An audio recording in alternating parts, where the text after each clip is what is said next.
don't think so either. And I think that, I mean, it kind of feels like this is a good time to be an indie dev. Like, there's a lot of sources out there, a lot of resources to make games, a lot of ways to teach yourself how to make games. Like I went to Columbus State for art, but now I'm our team's programmer. So I've learned a lot.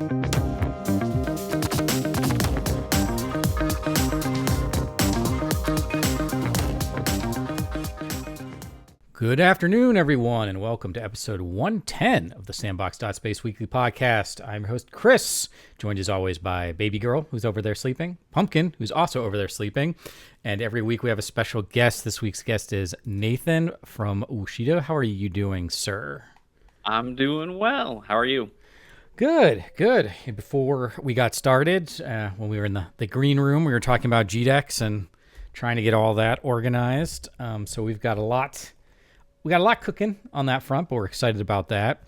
I'm going to turn myself down just a titch. Yeah, I mean, I think things are going okay overall. As was mentioned, it's rough stuff getting financial support these days from sponsors and whatnot. But, what can you do but move forward, right? Right. Keep making games. Yeah, exactly. Well, let's do a couple quick housekeeping things. I always like to remind you that GDEX is in full swing, so our tickets are available, exhibitor applications are open, sponsor applications are open, volunteer applications are open, exhibitor applications are all the applications, as far as the eye can see, are open. So make sure to go to thegdex.com if you want to be a part of that. And then also a reminder that we are now a part of the Apple Podcasts and the Spotify podcasts. So you can find us on those podcast services if you're interested in listening to us. And then, of course, we post these videos up to our YouTube channel. So youtube.com/the Sandbox if you want to do that. So exciting stuff. Lots of things going around. And I'm looking forward to the conversation we're having today. So before we get started, Nathan, why don't you let folks know a little bit about you and what you do? Sure. So my name's Nathan. I'm an indie game developer. Have a couple games on Steam. Toaster Defense, Cast Out Colony, Smash Out Colony, all on all on Steam. Two of those games have been at GDEX, where they've won a couple awards, which was really surprising, honestly. So that was cool. Yeah, we're a small team of three. We all met at Columbus State. And we've kind of just been making games. Yeah. Well, why is it surprising for you? I mean, don't really think like, oh, I just made a little game. I was more so surprised that we made something that actually was like, oh, okay, this is kind of cool. People liked it. But I guess that's the fun part about making games is finding other people that also like your games. So yeah, it was kind of surprising. I think for the 2024 one in particular,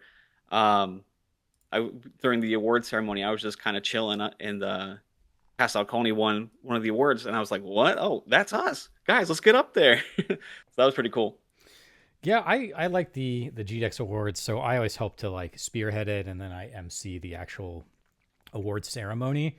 But I purposely remove myself from choosing or influencing any of the awards. So we always have a small little group, and just hearing the conversations every year about the games and what people think are cool or what impressed somebody based on this, that, or the other. I just think it's really exciting, and part of it too is I say this every year is like I don't really play a lot of the games at the show because I'm usually running around doing a bunch of stuff and just making sure everybody's okay and all that. So it's just nice for me to hear what's going on. But yeah, you've been a part of the GDEX community for many years, and it's always cool to see what you bring out. So welcome back. Glad to have you. Yeah. I remember the first time I was at GDEX was as a volunteer in 2017. So we went from the volunteer to eventually exhibitor. Yeah. So. That's awesome. That's another thing that I like. I used to tell this story. It's sort of fractured a little bit now with COVID, but I just always found it really cool where guests would come. They would, maybe volunteer. Maybe they would showcase at the ice booths, the ice tables. Then they would get their own booth, and you could see like every year they came back, they're looking around at their neighbors and they're getting ideas for how to set their booth up or to get banners or, what kind of cool flyers or takeaways they could have. And then they do Yeah. that for a couple of years. And then I would see them at PAX or GDC or something like that. It's just really Oh, cool to that's see crazy. that, that progression from student, volunteer, community person into being at a much larger show.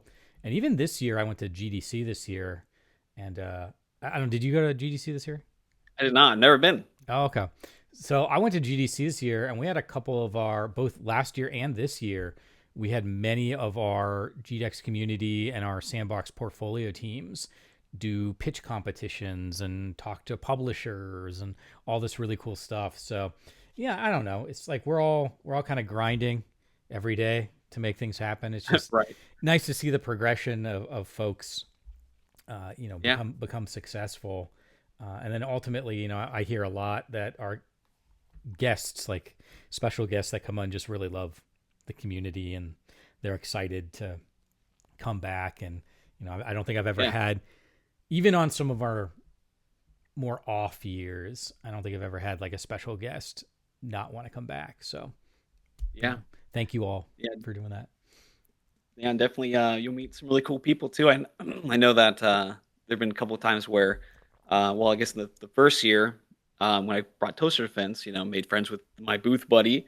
The next year we came back, we weren't next to each other, but we still, said, hey, how you doing? Catch up. It's been a while, been a year. How's your game looking? Here's my game. So it's pretty cool to like you catch up with other people that you've met prior, uh, to kind of see where they are and what they're doing too. Yeah, I've been told by quite a few people. DB Cooper says this all the time, but she views GDEX as like a annual family reunion where It kind of is, yeah. she gets to come back and connect with all the folks that she knows and loves. And so this year being different since we're at the Cherry Valley Hotel, I'm really excited. I think it's going to make a more interesting kind of condensed, intimate experience. And I'm just looking forward, to be honest. I'm just looking forward to like sitting outside next to a fire pit, having drinks, and having people walk by and just be like, "Oh yeah, come on, hang out," you know. Yeah. So I'm excited about that. So you are an indie dev. You said a team of three. You've been working on a variety Yeah. of games. What are you working on right now? So right now, we're done with Smash Out Colony, which was like our little spin-off from Cast Out Colony. We used a lot. We kind of went like the Ocarina of Time Majora's Mask style with it, where we kind of took a lot of the same assets and we're like, what can we do in a short amount of time? Just put something out there to see how it does. So that was really cool. But now uh, we during that time we were also kind of like working in pre-production on our next project. Um, I've noticed that the three games that I've made have all been kind of like arcadey, and I really enjoy like story in games. So I'm like, okay, well, we've been making a lot of games together. It's like, why have we not like made a game with like a story or something? So we're the next game we're doing is going to be more of a story-driven game, single player. Um, and so we're right now we're kind of going through a lot of our uh, art concepts, and trying to figure out where we want to take it, what we want it to look like. And so yeah, it's been really cool because I'm the programmer, so I've been doing a lot of like system programmings and stuff like that.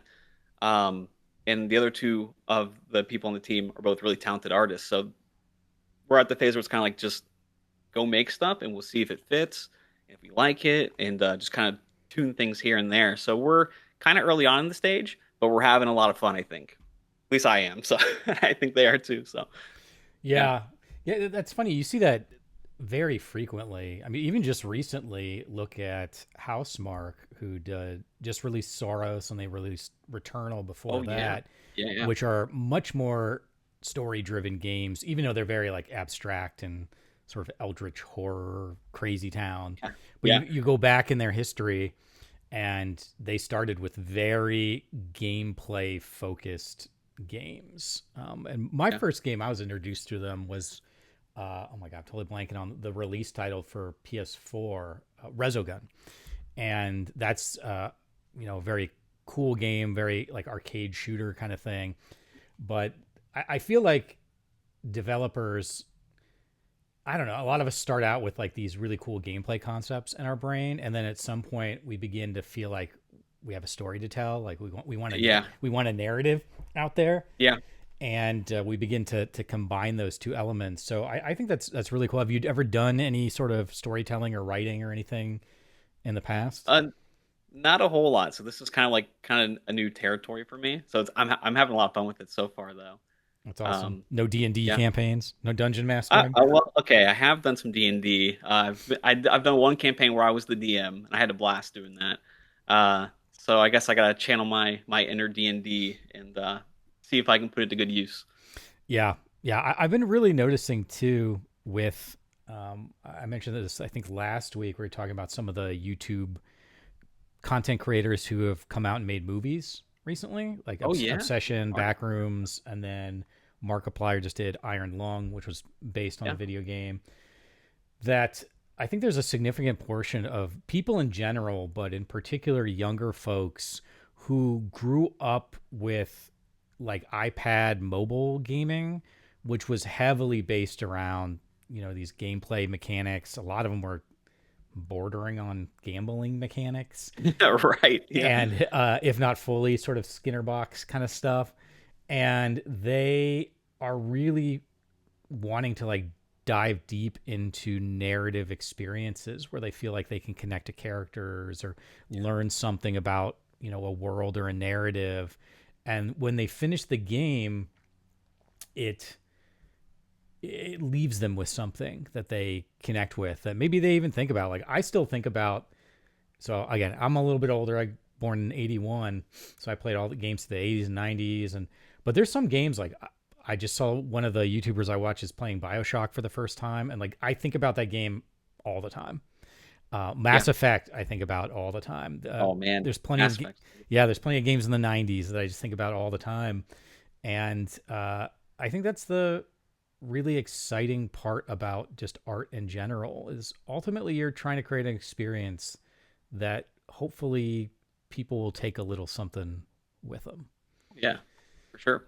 I mean, I know there's definitely a handful of games that have stuck with me throughout my childhood. Well, it's kind of relevant now. Ocarina of Time, one of my favorite games from my childhood, and here we are again for the third time. Yeah. So I'm very excited to see what they do with that one.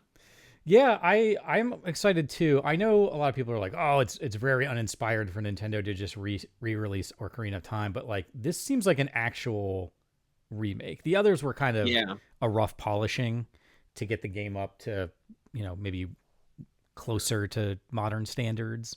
But I mean, the little bit we saw, just Link in that bed, it looks like they're really spending time yeah. to create its own aesthetic.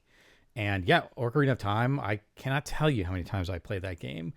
Oh yeah. I Because just replayed it on the 3DS. oh, really? So Okay. yeah, just like a couple weeks ago. Yeah, when did that game come out? Was that like 97, I think 98 98? Okay. in US probably, and then what was the 3DS one was what like Yeah, that 20. was probably early What was 2000. the 3DS? I don't remember. But They all kind of blend together. yeah, I remember playing it. I was a teenager, and I really liked it. And just it's funny, you look at it as an open world, it feels it's very like desolate compared to modern open worlds from a Yeah, technology standpoint. They yeah, just couldn't populate it. But I also think that kind of created the vibe they were going for yeah. with Oh, yeah. that, particularly when you're in the future. And so it's I'm excited. I don't have a Switch 2, so I know we'll see if I end up buying one. And I don't think they gave a Yeah. release date for it. So They said sometime this year, so oh, probably going to this be year. holiday. Oh, okay. Yeah, Well, I stand corrected. going Yeah, to be going up against GTA 6 probably if that doesn't get delayed. yeah, yeah. I would be very surprised if at this point it does get delayed since we're so close. I mean, what are we, 5 months away? Yeah, But you never know. Rockstar, like this is their baby, and they are not going to release it until they are yeah. 104% sure that it's Right. where they want it to be. So, and it's not like Rockstar's hurting for money. Rockstar and Oh 2K yeah, are no. doing just fine. Um, Yeah. but yeah, we have got a really stacked year for games this year. There's a lot of We great do. stuff. And actually, I'm doing for my Volpe Creates show, I've been rattling around the topic of this week being that this is actually the best time to play games, and at least in the sense of the number of games that are out. And I'm bringing this up because I hear people complain about. I mean, people are complaining about everything these days, so Yeah. take that with a grain of salt. But I hear it sometimes with my students. I see it on the internet, sometimes in conversations where people are just like, "Oh, the games just suck now," and I'm just like, "You people are fucking crazy." So I just did for fun, because this is what I do for fun. I looked up some stats. And All right. I'm going to talk about this in my show, but I just looked up, just for a quick glance, I looked at the top PS5 games according to Metacritic. This is just the PS5 games. And I looked at the number of games that have a Metacritic score of 80 or above. Just for fun, do you want to guess how many games on just the PlayStation 5 have a score of 80 or above? How many on PS5 alone? On PS5 alone. Yeah, it can't. I feel like the PS5 doesn't have a huge library. Okay, but just take a guess. How many do you think are Um, just a Metascore of 80 or higher? I'm gonna, we'll say, let's go with 10. We'll say 10. 10. That might be, yeah, I don't know. No, there I'm are trying to think of there are any games that are, currently 329 games that are on the PS5 that have a score of 80 or above. Now, not all of wow, those, way off. yeah, not all of those are like original titles per se. Some of them might be remakes or whatever, but still 320. And I was just like, if you just for fun, again, for fun for me, just assume an average of 20 gameplay hours per game, which I think is actually pretty conservative because some of those games are like 50, 60, 100 plus hours. But let's just say 20 hours per game. When you break all that down, that's about 165 weeks of full-time game Oh, playing. So, stated differently, you could play games for years. Just the top yeah, tier yeah, games. good. And that doesn't count the PS4 games, that doesn't count the older games. And so I think there are complaints that we can make about the industry for sure. And as an indie developer, this is my long-winded way of kind of wrapping around to a question for you. As an indie Okay. developer, it's pretty challenging because there are so many games. Discoverability and curation are very challenging. How do you get out in front of people? But I just feel like this is a very, very good time to be a gamer in terms of the availability of games. And there's obviously, we have got a lot of pricing issues and things going Yeah. on now, but I'm just kind of curious your thoughts on that. And then also as an indie developer, how do you get out there, set yourself aside, make sure that people are Oh, seeing you? yeah, it's tough. There are surprisingly more than 10 games on the PS5. I'm gonna feel like an idiot forever on No, that no, one. no. But there's a stat out there for Steam for like indie game developers that there's like thousands of games released on Steam every year. I think it's like something crazy, like 20,000 or something. Yeah. A lot of them are probably AI slop.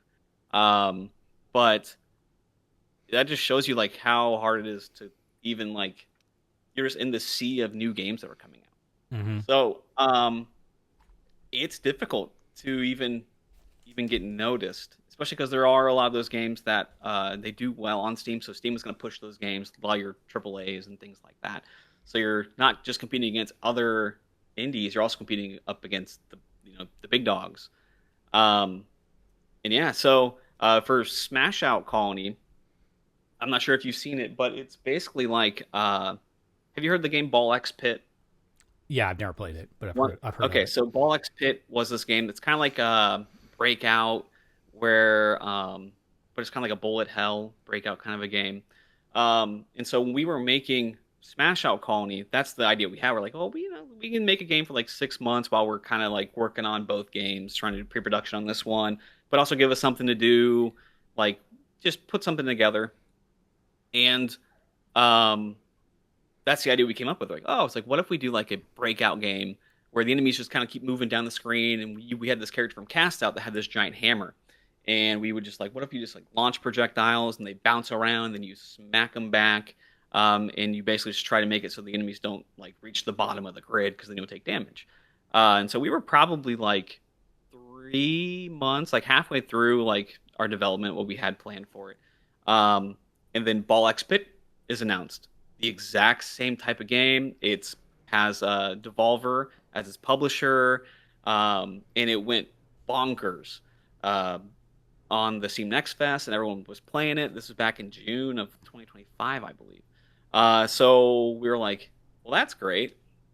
Game we were working on, someone had the exact same idea, and they're further along. They got some publisher, they got some backing. Um, so we now had to compete against that. So even just within that, we were trying to say like, okay, well, let's see what people like and don't like from that game, and maybe we can try to implement it in our game. Um, and the game just never got any traction. So whenever I'd put it online, try to do anything out to put it out in front of people, the comment I'd always get would be, "Oh, here come the Ball X Pit clones." Mm-hmm. So I was like, "Or it's already over." That was crazy. But yeah, the that I think that game might be the worst selling one that I've had. Uh, it's so difficult to get out there with all these games, and the question is why would I buy this game when Ball X Pit is very good, very very well polished? Why don't I just buy Ball X Pit instead? So that's kind of what we were up against, um, going like just with our short term project. So yeah, it's hard to get noticed, and then when you get out there, people compare it to other indie games as well. Sure, sure. Yeah, it's a really challenging space. I mean, for you guys, if you don't mind, and you don't have to say if you don't want to, but like, what are when you're doing kind of your budgeting for a product, like, what is a good number of units sold on a game roughly that you feel like it's in a solid place? My goal has always been to try to get 10,000 sales. I feel that's a nice place to start for me because Toaster Defense didn't sell super well.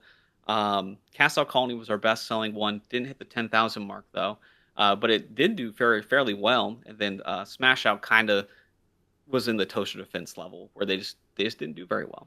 Yeah, Um, yeah, but yeah, for Smash Out we didn't do really any budgeting either because it was kind of like we're going to take all of our assets and re-implement them in this style of a game. So we really didn't put a whole lot of investment into that one. sure.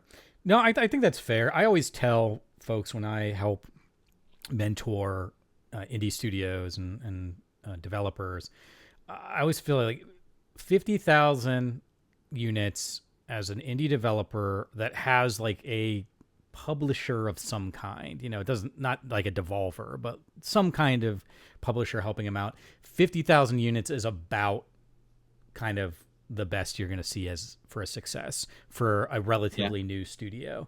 yeah, Now, if you can break 50,000 units, like that's great. Like I'm not going to stop you. I'm happy for you. yeah, But yeah. as a Good on you. as a new studio that may or may not have a large publisher that can do marketing and advertising for you, like it's going to be a grind. And I'm talking about like lifetime sales or Yeah, sure. generally within like 3 years is kind of where I mentally put it. It's like within 3 years you're going to earn that 50,000. And that's what I tell folks, but I always also 10,000 is that kind of good break even as well, or break point rather for it. Yeah, But it is a challenging space. The competition is very high right now, and you mentioned the comments you always get. Like those comments drive me crazy because I just think people really don't understand how difficult it is to make a video game in the first place, and that most of the developers that are in the indie space, like they're not trying to steal ideas from people. It's just there's a lot of yeah, simultaneous development going on where similar ideas pop up, and you can see it in the trends. I mean, you see it in AAA trends as well, where like we just went through a really heavy fantasy phase that kind of kicked off with I would say The Witcher 3, but then we started seeing Baldur's Gate and a bunch of other games like kind of in the fantasy realm. Fable is kind of coming back. Fable's sort of like, I think, maybe putting a little end point on the big fantasy splash. Even you would see Assassin's Creed was kind of venturing into fantasy world a little bit. And so yeah. you see these trends. I feel like we're maybe entering into a space trend right now with some stuff, so we'll see Yeah. about that. But uh, Yeah. it's hard to predict what those trends are going to be, and the fact that it takes anywhere between 2 to 5 years to make a game, a trend could come and go Yeah. I'd be within gone. within your development cycle. And then by the time you finish your game, it's like everyone's burnt out on. I mean, look at like zombie games, right? Like we went Yeah. Oh we went through man. our zombie I phase, remember that era. Oh and yeah. everything was kind of, so it's really difficult to do that, and that's why I think, oh, I asked you about the budget question. It's because I tell the studios, it's like, look, when you're doing your budgeting, I firmly believe that if you are interested in something, then chances are other people are going to be interested in it as well. The Yeah. trick is, can you keep your scope and budget reasonable enough so that you can make the sales you need to make to get to hit your break even and then hopefully fund your next title, because Yeah. it's just way too hard. And when you look at the YouTube content creator space, it's moving a mile a minute. Like you just never know what is going to catch on, or what, and it's all because of algorithms and shit. It's really frustrating. Yeah. But it's very hard. So I think you seem to be doing it pretty well, where you're keeping your scope and your budget reasonable. You're focusing Yeah. on content that you enjoy creating. And the last thing I'll say, and maybe this is something that I don't know, maybe put a little positivity in your step, but you just never know. The next thing you make, this indie game, just like any small business, it's about surviving. And the longer that you can survive, the more likely you are to release something that will catch on. And Yeah. if that thing catches on, then you start to build an audience, and that audience is going to become curious about what you've done in the past. Yeah. And so Super Meat Boy was a great example of that, where Super Meat Boy blew up, and then people wanted to go back and look at all the other Flash games and stuff that like Edward Yeah. Boland Yeah. and them made. So if you can survive, hopefully you can move towards thriving. I hope so. Yeah. I think another great example is the Five Nights guy. His name's escaping me right now. Scott Cawthorn, I think. Um, you see he has a huge library of games that I don't think really did anything. Um, and then Five Nights, that's what put him on the map. Yeah. So, definitely is a lot of times you can maybe, just keep at it. Maybe one of them will be the hit, the one hit wonder. Yeah. I mean, even Minecraft was around for years and nobody cared about it. I shouldn't say nobody cared about it, but like it was not this multi-billion Yeah, it wasn't dollar empire, wasn't what it right? is today. Yeah, it was a cool game that some people liked. It was a very niche experience, and Yeah. then over time it blew up. And I think there's some other games like No Man's Sky. It's Yeah, definitely, that's a great example of yeah, that a game's, bad launch that turned good. yeah, and that's not like on the Minecraft level in terms of success, but they kept with it, and I think that they have built. I still don't understand their monetization system. Like, how are they making any money, since all their updates and stuff I think are pretty much free. I think so. I have But no idea how they do it. yeah, but I think it has created a sense that this is a studio that cares about their product. They're willing to put into it. I say this all the time about CD Projekt Red. I think they could have taken Cyberpunk out back behind the shed and shot it in the head and walked away from it, but they spent 5-6 years working and polishing on that game. It should never have been Yeah. released in the state it was released. I acknowledge that. Yeah. But they made sure that that game, when it was quote unquote done, kind of how it is now, that game is a superb game. And that has sort of, I think, brought a lot of folks back from the brink to being very interested in The Witcher 4 and what's going to be coming Yeah. out then. Yeah, for sure. But yeah, it's you see this all the time. I mentioned it. Willie Nelson says this all the time, where people always talk to him about oh, you're just overnight success, and he's like, I've been writing songs for like 40 years. He's like, it's like a 40-year overnight success, right? And it just sometimes people don't see that. It's not in the narrative, and of course that makes sense, right? Like if everybody knew who you were, then you wouldn't be an overnight success, because you'd already be a success because everybody knows who you are. Right. So Yeah, I think in every industry there's that kind of a lot of those stories. Like I think you hear even from like actors and stuff. I think wasn't Harrison Ford like a waiter before he got cast as Han Solo or something like that? yeah, he did I, waiting and carpentry. yeah. So it's definitely like that with any industry. Like anyone who's I feel like a lot of people have been like grinding at it to get, to that success level, I guess. Yeah, I mean here at GDEX and Multivarious, we've been grinding. We started in Yeah, 2012. We started doing it like man, that's full. crazy to think. I know it's. I hate thinking that it's been like over 15 That's years. crazy. Uh, and like I think in some ways, like financially, we're probably worse off than if we had just never started. Really. But yeah, but that being said, just because you could look at like we could have all probably gone and gotten big boy jobs and been better off. But we've also created stuff that didn't exist before. We've helped. Yeah. I mean, I have helped thousands of developers and students, find their careers or create businesses or whatever. And Yeah. so we've created this community and this ecosystem that I hope someday. I always kind of joke, and maybe it'll be you. When you make your Minecraft, you'll think back at the little people that helped you along the way, and you'll Yeah. come and support us. But that's all we're kind of doing here, and the gaming community, even though it's been infiltrated by hedge funds and investors and whatever executives, it's always been at its core really talented, passionate people who want to make these amazing experiences for people. And Yeah. and I don't think that's going to change. I don't think so either. And I think that, I mean, it kind of feels like this is a good time to be an indie dev. Like there's a lot of sources out there, a lot of resources to make games, a lot of ways to teach yourself how to make games. Like I went to Columbus State for art, but now I'm our team's programmer. So I've learned a lot about programming, since I started in like 2018. Um, so, you can learn how to make games. And I think this is a great time because it feels like a lot of these kind of triple A's, kind of these bigger studios. It seems like a lot of the CEOs or the higher ups are kind of the ones making the decision. Where sometimes I'm like the developers are passionate and they kind of want to make something. Um, Sometimes I'm not sure if it always gets approved or, you know, they look at the analytics, say, well, this is what's selling, this is what's going to make us money, this is what we want to make. So I'm like, maybe right now as an indie dev, it's a good time because now you can kind of just make what you want to make. Sure. Um, so might be a good time to be an indie dev. I do know, Nathan. I do know. Yeah, I've got a little theory. I've all these theories in the back of my brain that I just kind of keep in my little roster, and I'm pretty big into like finance and personal investing, not speculation, but like actually building fundamentals for yourself and your family and whatnot over the long term.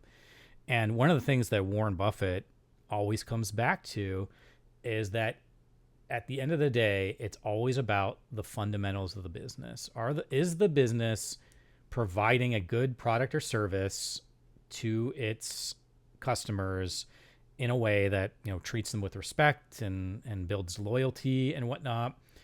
And if there is a crash, and I think a lot of people are seeing there's going to be a tech and probably game industry crash, definitely within Yeah, the AI kind of sphere of it.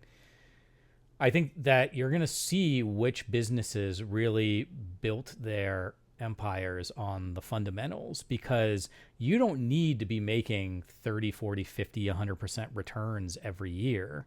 You just need to be make your money plus 5 to 10%, and then yeah, use that, 10 or whatever it is, 10, 15, 20% wisely for future growth or investing or rainy days. That's all you need to do.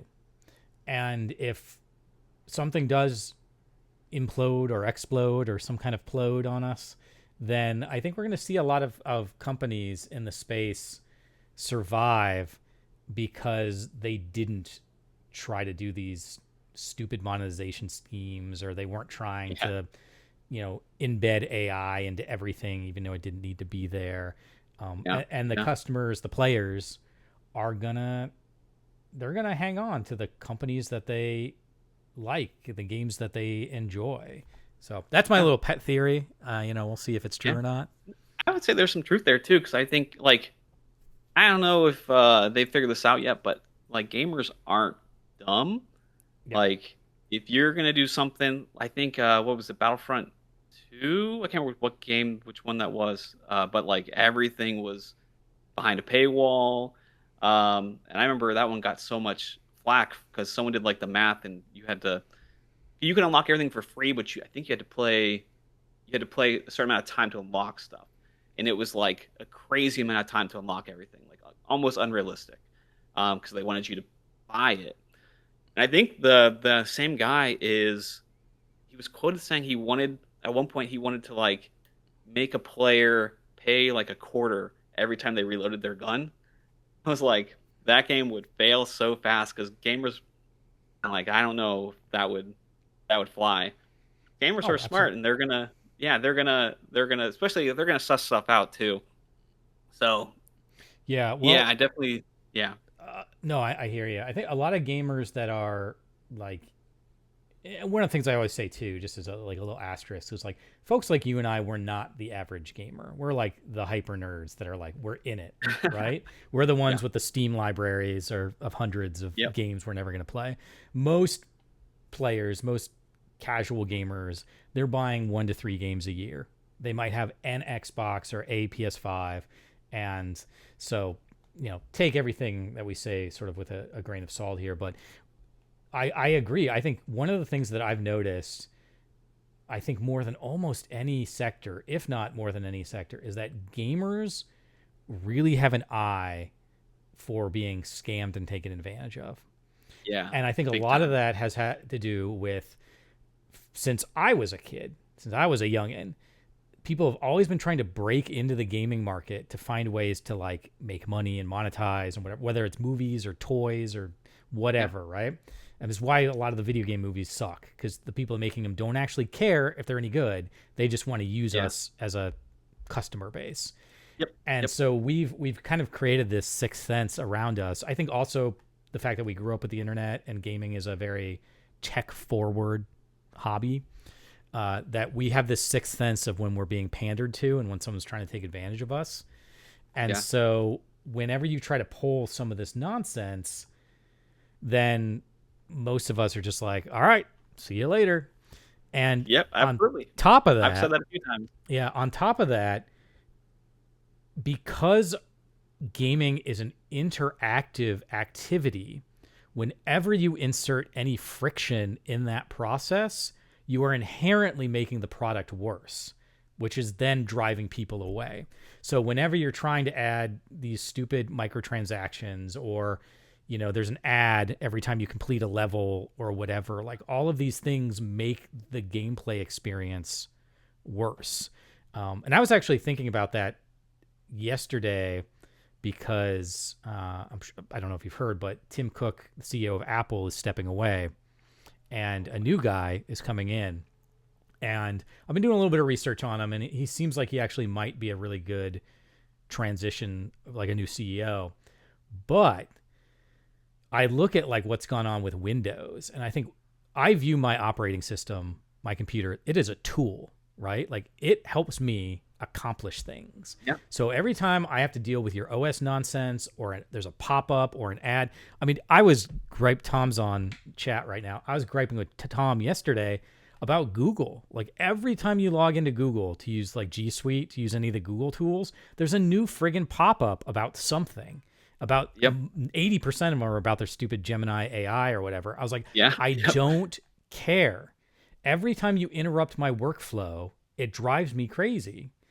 And I think that gamers are especially attuned to that, because the whole crux of gaming is sort of getting into this flow state and like connecting with the experience that you're having. And if you keep inserting crap that gets in the way, like I'm going somewhere else. Yeah. Yeah. I guess what are your thoughts on the some of the format with games now? You see it in a lot of like hero shooters and stuff like that, where the game is free, but then you have the option to buy costumes.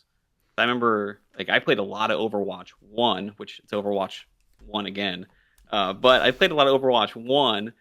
I bought that game, and then when Overwatch 2 came out, it was like, okay, now it's free, everyone can play. But now you got to buy your costumes. And the one thing I liked about Overwatch was, working to get loot boxes to see what to get in there. But I know obviously that brings up a whole other portion of like, is it gambling, things like that. but it wasn't like I was paying for loot boxes. I was like, it felt almost like being rewarded for playing. And it was like, okay, cool. Now let's see if you get any costumes or anything for free. Yeah. Um, but yeah, but for now with two, and that well, still it's still like that. They went the route of free game, microtransactions. I haven't played Overwatch in quite some time, but I was like, man, I miss all my costumes and you know all that fun stuff. Yeah, I think unfortunately that's a battle that we've lost. I Yeah, I remember I think so. remember when I was a kid and you would buy a game and all of the content was in the game. You might have Yeah, to play or do special things or, accomplishments to get the costumes or whatever. Like I remember it was a big deal when Resident Evil the remake for GameCube had like alternative costumes and like that was really cool. And like by yeah, by today's standards it's very simple, right? There's like two costumes for Chris and two for Jill, but it was just cool to be able to swap them out.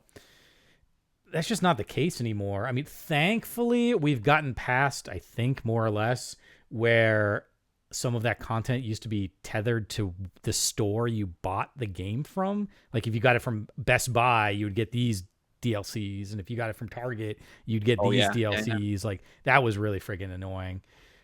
So I That think was really nice. I think we've gotten from that, but yeah, I think unfortunately we've kind of lost that battle where just people understand that maybe it's Stockholm syndrome. I don't know that you're just not going to get all the content in a game Yeah, oh anymore yeah, unless you pay extra for it. Now that being said, I think that you can do that monetization scheme very well. I talk about grinding gear games all the time where they do Path of Exile, and Path of Exile is a 100% free game. All of the content, all of the levels, all of the characters, 100% free, and you can go in and buy. They even have these like what they call supporter packs, and they give you some currency, and then they'll give you some costumes and little things here and there. But with the very small exception of a couple of what do you call them, stash tabs that you can purchase that just sort of like make your life easier. Everything in that game is totally free, and the same with Path of Exile 2. And I think that that's if you do it well and you do it with good intentions and the game is good, then it's great. And one of the things I like about Path of Exile, besides the fact that the game's awesome, is there is never any pop-ups or anything that disrupt your gameplay to be like, don't forget you can buy these new skins or whatever. Like you log in, select your yeah, character, and you get cooking. And they really, at least in my opinion, I feel like they really focus on providing the community with a great game and trying to be responsive and mindful of their community with the belief that that will lead them to having people support the game. So, yeah. I mean, I think that also makes some good points there too. How important it is. Number one, make a good game, and then number two, I guess your community. It sounds like they know their community, and they know how to interact with them in a way where the community is going to be very happy. I mean, I'm sure there's I feel there's an example of something recently. Might be Destiny. I think they just shut down Destiny 2, and a lot of fans are upset. I know I have a friend who's a big Destiny 2 fan, and he was very upset when they basically stopped working on Destiny 2 to go to Marathon, and then Marathon was kind of a mess. And then now they've shut down Destiny 2. well, Uh, Bungie has said that they're not creating any new content for Destiny 2. okay, I don't know if the last patch has come out or it's soon to come out, but that they're like we're wrapping up Destiny. Now who knows? They might create some sort of new yeah, Destiny director's cut or whatever that has all sure, this. I don't know, but um, I get that. But also, Destiny 2's been around for a long time, 14 years man, a now, long 13, time. 14 years. Like, we can't expect, there are very few games that are going to be like World of Warcraft, right? That are going to be able to keep on chugging for 20 plus years. That's just the Yeah, reality of it. But yeah. I remember for Destiny 2, I played it when it came out. It was really fun. And then I think where they lost me was there was a DLC that it was I can't remember which. I think it might have been Warmind. Um, but I can't remember how much it cost, but I remember putting, paying for it, and like the DLC was only a couple hours long, and I felt cheated. And I think that's where it Mm. lost me because I was like, okay, if I invested money into the DLC, and I only got back like I think you could beat that expansion campaign in like 2 hours or something. And I was like, okay. I was like, is this is this what I'm looking for in the future for future packs, future DLC packs? And I think that's where Destiny lost me. So I am a little bit out of the Destiny 2 loop. Yeah, I played Destiny 2 pretty heavily for a little bit. Not at launch. Like it took me a while to kind of get into it. I have this thing, and I break it every so often where I kind of say like I try to not play games that don't have endings, so I don't get caught in these like forever Yeah, that makes games. sense. Might be a Um, good rule to live by. yeah, they just take up too much time, and if you get sucked in or addicted to them, like at least if you get addicted to like a story game, at some point it's going to end and you can walk away. It's like Yeah, someone's going to stop providing the heroin for you, but gotta it's cut you off. yeah, but it is one of those things I think that we just have to get. Okay, another theory that I have is I think a lot of folks, and I felt this, a lot of folks are just looking for like their perfect game, that game that's gonna like complete their life, and everything's gonna be rosy after that. But like Yeah, that experience just doesn't exist. There is no experience in the world outside of maybe making meaningful connections with friends and having a getting married and having kids or something like that. Like these experiences through games can offer you a lot, but they ain't gonna fill the void in your soul, right? That's just they're not yeah, gonna do nope, that. And so I think the idea that like when people play games, they're like, oh, this game sucks. And it's like, does it suck or is it just not hitting you the way you need it yeah, to at this time? I think for me, Control, I'm working on beating Control. I've beaten the game and I've beaten one of the DLCs. I'm working on the final DLC. First time I played Control, I was just not in it at all. I found it frustrating. I just wasn't intrigued by it. Second time I played it, most recently, like I fell in love with it and I really, really liked it. And so sometimes just who you are or the timing or whatever also isn't right for you, you know? sure, yeah. I mean, this might be a hot take, but Witcher 3 for me was kind of like that, where I played it. I tried playing that game twice, and I think I got a couple hours in, and it was just too slow for me. And I'm not saying the game's terrible because the game looks cool and stuff like that. And I've heard from a bunch of my friends who have played it. They're like, "Oh yeah, you just gotta like get through the first couple hours, and the game really starts to pick up." Um, but uh, yeah, I was like, it just wasn't clicking with me. Sure. So and that's okay. Some games aren't going to click for certain people. And maybe I'll come back. I'll try Witcher 4, which looks amazing. I'm not sure if you've seen some of like the Yeah, I saw the tech tech. that they've been doing. Mm-hmm. Oh my goodness, it looks crazy. So Yeah, I'm like, I've had my eye on Witcher 4 because some of the stuff it looks like it's doing is pretty cool. So I'm not like out on Witcher, but yeah, Witcher sure. 3 and we just didn't get along. I really loved The Witcher 3, but also But it's really good. I think it is a game, and I don't think, I know it is a RPG that expects you to be in it, right? And it wants you to take your time. It wants you to sort of breathe in the world. And I think for a lot of folks, I think a lot of people feel Red Dead Redemption 2 is similar in that way, where they're like, oh, this game is so slow. The game is asking you to slow down. It doesn't want you coming from like work and hanging out with friends and getting drinks and then coming back and going like boom, boom, boom, boom, boom, right? Yeah, Like the game is intentionally trying to get you to slow down and absorb the world so that you can kind of be a part of it. And if you're not in that space mentally or emotionally or whatever, then yeah, it's just probably not going to work for you. But if at some point you feel like jumping in and really feeling it, I kind of feel the same way about Fallout 4. I played Fallout 4. I beat that game. yeah, I was like that with Fallout 4 too. And I was just like, I mean, I enjoyed it or whatever. But then I went back and played Fallout 4 on survival mode, where you have to like eat and drink and be like really careful about Really, how you collect resources and use them or sure. whatever. I was like, oh, all of a sudden, all of the mechanics of that game clicked and gelled together. Oh yeah, And so sometimes you just probably got to be completely in the right different space. experience. What was that? I would say, sorry, probably just completely different experience too. Oh, absolutely. It's a totally different experience. I actually was playing Fallout 4 with a mod that made the game even harder so that I could like That's I could crazy. really feel like it Yeah. crunched. And so I think, I think a lot of RPGs kind of suffer for that. I think Cyberpunk is the same way, which Cyberpunk is a game you can just blow through. It's a lot faster, a lot more frenetic than The Witcher is. But I've played that game. I've probably beaten that game 5 or 6 times, and I'm working on a playthrough. I did a pause on a playthrough, but I'm going to go back to it. Every time I play that game, I'm noticing new things and just like new details and how the story is constructed and how they foreshadowed stuff that I just didn't notice before. And I think, again, that's a sign of a really good game where you can go back to it. Plus, as you get older and you become a different person and things change in life and you approach characters and situations in a different way. Um, Yeah. and there's a really great video. I need to reach out to him. I want to have him on my Volpe Creates show, but he did a video. It's titled something like "You're Playing Video Games Wrong" or whatever.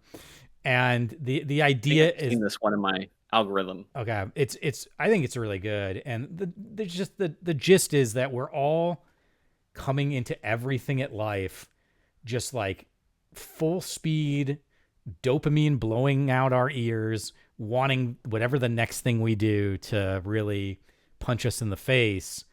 But like that's not how experiences work. Like you Yeah. have to open yourself up to a new experience.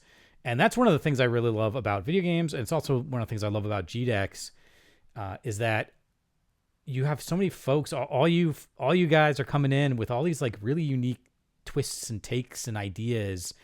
And if you open yourself up to what the devs are trying to do, you can do some really cool stuff. You know. Yeah. So Yeah. for whatever that's worth. Right. I guess probably our timer running out soon. Yeah. We're almost at the end of Okay, our so time I here. guess we can probably pivot it to GDEX to maybe to end it. But I was gonna say for GDEX, if anyone is like on the fence about like do they want to be an exhibitor at the show, I was there for 3 years in a row and had a lot of great opportunities to get feedback. Met a lot of cool people. Did get a publishing opportunity. Didn't end up working out, but those were there. Found my musician Adam, who's going to be a speaker this year. Really, really cool guy. He stood out in the crowd. Like you'll get tons of different musicians handing you their card, but there was something about Adam that I was like, he gives off good vibes too. So I was like, I'll follow up with this guy. So yeah. So GDEX was a really cool experience. Especially, I mean, we had notes and pages and pages of different feedback, things that you think work but they don't, they break. That's the great one. And then you're there on Friday, and then you try to go home and fix it in the build, and then make a new build for Saturday. We definitely Oh did that. man, you're doing That you're was doing a crazy. mid-conference build Yeah, update. That's we were gonna, risky. That's yeah. risky. There was some there. I think for cast out there was a bug, and specifically when you would go from the colony building mode to like the combat mode, where if they either like double tapped the A button or they did something weird, it would like freeze the game, like the loading screen, like it wouldn't go to the next one, or it something happened. So I looked at the code and I was like, oh, here it is. So we kind of just did a quick patch for it real fast, and got it ready for the Saturday morning. But yeah, GX was a lot of fun. It was a blast. I'm glad. Well, I enjoyed the pivot. I didn't ask you or pay you to do that, so I appreciate it. No, Helping to pimp the hashtag show. not sponsored. Yeah. Yeah. I mean, I think one of the big things, and I tell this to my students all the time, but like, get out there and be involved in the community. Like, if you want to be in games, whether it's a developer, an artist, or a voice actor, or hell, a lawyer, whatever, right? Get yourself out there and start meeting people. If you come and you exhibit or you speak, we have a VIP event for speakers and exhibitors. Like, that's a great opportunity for them to meet, some free food, some free drinks, and just kind of chat. But it's how you can start connecting with people, and you never know what relationships you'll start building that maybe it's not even apparent right now, but maybe 3-4 years down the road, all of a sudden you're like, oh, I know this guy. We have this problem. Let me ping this person, Yeah. and now all of a sudden you're working together on something. Yeah. I'd say And that's kind of funny. On that note, so a couple years ago, when I think you had Swanky Box there mm-hmm, as a speaker, we were chatting, and I was chatting with him and Boundary Break. She says from Boundary Break as well, at one of the exhibitor parties or events after one of the show days. Um, and I kind of knew him already, but we kind of chatted throughout the night. And so very recently, he reached out to me because he had one of his developers step away from the project for family reasons, and he remembered me from Toaster Defense back then, and was like, "Hey, let me just reach out and see if he's interested." So, um, yeah, there was an opportunity there for that kind of developed back at GDEX, which is pretty cool. So you awesome. never know who you meet. I don't know, like at this point, probably 5-ish years, maybe more ago, could lead to you where you are now. It's pretty cool. Yep. I mean, that's how it works. You start making your friends, you're making your colleagues, and then you never know what pops up to be helpful or successful. I mean, pretty much all of the guests, like the special guests that have ever come to GDEX, have either been by a friend I know, colleague connected me to them, or I just randomly reached out to them. I was just like, hey, do you want to come and be a part of this thing? And Yeah, so, like, that's kind of just what you have to do to make things happen. So, well, sure. we have gotten to the end of our time together. Nathan, I really appreciate you being on the show. Is there a way for Yeah. people to follow you or get in contact with you? Um, Man, that's a great question. I don't really use a whole lot of socials. Tisk, Um, tisk, tisk, my man. I know that's like my Achilles heel is socials. Everyone, I always hear it's so important. Um, but I guess best way to follow me would probably go to my Wushido Steam page. Maybe you can hit that follow button and see what comes out in the future from our team. But yeah, Okay. but thanks for having me on the show. Tom caught me lurking in the audience a couple weeks ago. I didn't know I was going to get caught, but I did. So He's yeah, it he, worked out. It was cool. It was nice it's to talk good. to you. Tom's got those eagle eyes, you know. Yeah. Sweet. Well, this has been episode 110 of the Sandbox.Space Weekly Podcast. A reminder, we do this every Wednesday at noon Eastern Time, and then we throw it up on YouTube as well as Apple Podcasts and the Spotify podcasts. It's a great opportunity to come and chat. I really appreciate guests like Nathan coming. If you're ever interested in being on the show, feel free to hit us up. We have a Discord as well where you can follow it. So the sandbox.space is our website, sandbox.space/Discord. We'll get you there. But I guess you can hit us up on YouTubes and stuff and our social medias as well. But if you're ever interested in coming on as an exhibitor, or if you're doing something cool in the gaming space, everything we do here at the Sandbox, at GDEX, is just to be a platform to help people be successful. So I want to thank you all for being on the show. So on behalf of myself, Baby, Pumpkin, everybody in the chat, and our special guest, Nathan, thank you all for watching, and I will see you next week.